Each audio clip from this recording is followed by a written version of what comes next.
HN Productions.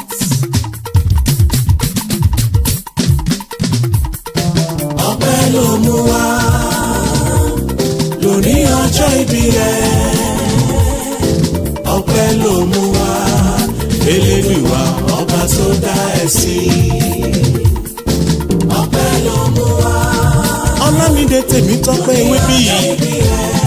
Aya dókítà Olóṣọlá mi o. Dókítà tó mòye. Màmá Túndé màmá Ọláṣùbọ̀mí. Ọpẹ́ ló mú wá. Grandma Gabriel ń dúpẹ́ o. Oyin Olúwa lógo ọba tó dá sí. Ọpẹ́ ló mú wá. Elédùwà ọba tó dá ẹ sí.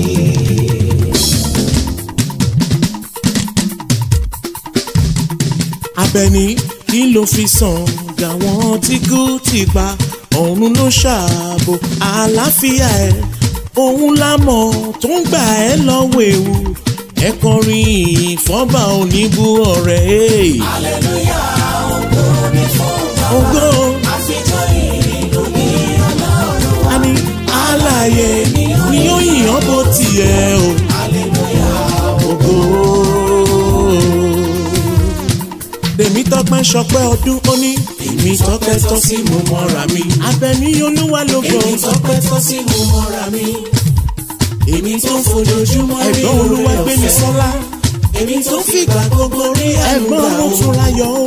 Èmi tójú tìrí tójú ní ti láéláéláé. Tèmítọ́pẹ́ tọ́ sí mo mọ́ra mi. Àkànní ọmọ owó ló ní kí n kọ bẹ́ẹ̀ fún ẹ. Tèmítọ́pẹ́ tọ́ sí mo mọ́ra mi. Ọmọ bàbá pásítọ̀ ní Philadelphia. Ó dúpẹ́ oyè Elédùmarè o. Ọba tó mú rọ́dún titun. Èmi tó fìgbà gbogbo rí àlùgbà o. Èmi tójú tìrí tójú ní ti láéláéláé. Tèmítọ́pẹ́ tọ́ sí mo mọ́ra mi.